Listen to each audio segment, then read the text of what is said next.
ಮಂಗಳೂರಿನ ಮೇಯರ್ ಯಾರು ಅಂತ ಕೇಳಿದ್ರೆ ಎಲ್ರಿಗೂ ಗೊತ್ತು. ಯಾಕಂದ್ರೆ ಕವಿತಾ ಅವರು ತನ್ನ ವಿಭಿನ್ನ ಕಾರ್ಯಶೈಲಿಯ ಮೂಲಕ ಮಂಗಳೂರಿಗರ ಗಮನ ಸೆಳೆದವರು. ಆದ್ರೆ ಅವರೊಬ್ಬ ರಾಜಕಾರಣಿ ಮಾತ್ರ ಅಲ್ಲ, ಒಬ್ಬ ಕರಾಟೆ ಪಟುವೂ ಹೌದು.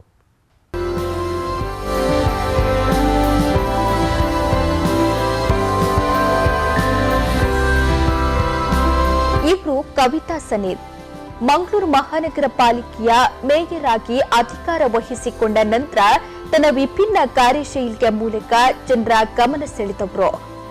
ಮಹಾನಗರ ಪಾಲಿಕೆ ವ್ಯಾಪ್ತಿಯಲ್ಲಿ ನಡೀತಾ ಇದ್ದ ಅಕ್ರಮಗಳಿಗೆ ಕಡಿವಾಣ ಹಾಕುವ ಮೂಲಕ ನಿಷ್ಠುರ ರಾಜಕಾರಣಿಗೆಂದೇ ಗುರುತಿಸಿಕೊಂಡವರು. ಇತ್ತೀಚೆಗಷ್ಟೇ ಸ್ಕಿಲ್ ಗೇಮ್ ಅಡ್ಡೆಗಳಿಗೆ ದಾಳಿ ನಡೆಸುವ ಮೂಲಕ ಮೇಯರ್ ಸ್ಥಾನದ ಜವಾಬ್ದಾರಿತನ ಏನೆಂದು ತೋರಿಸಿಕೊಟ್ಟವರು ಕವಿತಾ ಸನಿಲ್. ಇಂತಿಪ್ಪ ಕವಿತಾ ಸನಿಲ್ ಕೇವಲ ರಾಜಕಾರಣಿ, ಜನಪ್ರತಿನಿಧಿಯಾಗಿ ಗುರುತಿಸಿಕೊಂಡಿಲ್ಲ, ಅವರೊಬ್ಬ ಕರಾಟೆ ಪಟುವೂ ಹೌದು.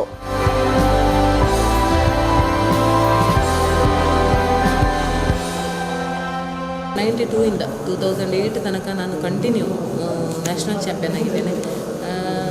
ಒಟ್ಟಿಗೆ 58 ಚಿನ್ನದ ಪದಕ ನ್ಯಾಷನಲ್ ಮತ್ತು ಇಂಟರ್ನ್ಯಾಷನಲಲ್ಲಿ 58 ಚಿನ್ನದ ಪದಕ ಮತ್ತು 18 ಗೋಲ್ಡ್ ಮೆಡಲನ್ನು ಪಡೆದಿದ್ದೇನೆ. ಮತ್ತು 2 ಸ್ಟೈಲಲ್ಲಿ ಕೂಡ, ಅಂದರೆ ಇಂಡಿಯನ್ ಕರಾಟೆ ಮತ್ತು ಬುಡೋಕಾನ್ ಕರಾಟೆ ಇಲ್ಲಿ 2 ಸ್ಟೈಲಲ್ಲಿ ಬ್ಲ್ಯಾಕ್ ಬೆಲ್ಟ್ ಪಡೆದವಳು ಅಂತ ಹೇಳಿದರೆ ನನಗೆ ಭಾಳಷ್ಟು ಹೆಮ್ಮೆ ಆಗ್ತದೆ ಆ ವಿಷಯದಲ್ಲಿ. ಡಿಸೆಂಬರಲ್ಲಿ ಏನು ನ್ಯಾಷನಲ್ ಲೆವೆಲ್ ಟೂರ್ನಮೆಂಟ್ ಇದೆ, ಸೊ ಅದಕ್ಕೆ ನಾನು ಪ್ರಾಕ್ಟೀಸ್ ಮಾಡ್ತಾ ಇದ್ದೇನೆ. ಈ ಖಡಕ್ ರಾಜಕಾರಣಿ ಕರಾಟೆ ಚಾಂಪಿಯನ್ ಅನ್ನೋ ವಿಚಾರ ಬಹುತೇಕ ಜನರಿಗೆ ಗೊತ್ತಿಲ್ಲ. ಕವಿತಾ ಸನಿಲ್ ಅವರು ಕೆಲ ವರ್ಷಗಳ ಹಿಂದೆ ಕರಾಟೆ ಚಾಂಪಿಯನ್, ಹಲವು ಬಾರಿ ರಾಷ್ಟ್ರಮಟ್ಟದ ಕೂಟಗಳಲ್ಲಿ ಚಾಂಪಿಯನ್ ಆಗಿದ್ದವರು. ಕರಾಟೆಯಲ್ಲಿ 58 ಗೋಲ್ಡ್ ಮೆಡಲ್ ಪಡೆದ ಏಕೈಕ ಮಹಿಳೆ ಎಂಬ ಹೆಗ್ಗಳಿಕೆಯೂ ಈಕೆಗಿದೆ. 2007ರಲ್ಲಿ ಮದುವೆಯಾದ ಬಳಿಕ ಪೂರ್ತಿಯಾಗಿ ಕರಾಟೆಯಿಂದ ದೂರ ಸರಿದಿದ್ದ ಕವಿತಾ 2 ಮುದ್ದು ಮಕ್ಕಳ ತಾಯಿ. ಆದ್ರೆ ತಾನ್ಯಾರಿಗೂ ಕಮ್ಮಿ ಇಲ್ಲ ಅನ್ನೋ ಹುಮ್ಮಸ್ಸು ಛಲ ಈಗ ಕವಿತಾ ಅವರನ್ನ ಮತ್ತೆ ಹೋರಾಟಕ್ಕೆ ಅಣಿಯಾಗುವಂತೆ ಮಾಡಿದೆ. ಹೌದು, ಇದೇ ಡಿಸೆಂಬರ್ನಲ್ಲಿ ರಾಷ್ಟ್ರಮಟ್ಟದ ಕರಾಟೆ ಚಾಂಪಿಯನ್ಶಿಪ್ ಮಂಗಳೂರಿನಲ್ಲಿ ನಡೆಯಲಿದೆ. ಟೂರ್ನಮೆಂಟ್ನಲ್ಲಿ ಭಾಗವಹಿಸಲು ಮೇಯರ್ ರೆಡಿ ಆಗ್ತಿದ್ದಾರೆ. ಅಷ್ಟೇ ಅಲ್ಲ, ದಿನವೂ ಬೆಳ್ಳಂಬೆಳಗ್ಗೆ ಬ್ಲ್ಯಾಕ್ ಬೆಲ್ಟ್ ಹಾಕೊಂಡು ತರಬೇತಿ ಪಡೆದಿದ್ದಾರೆ.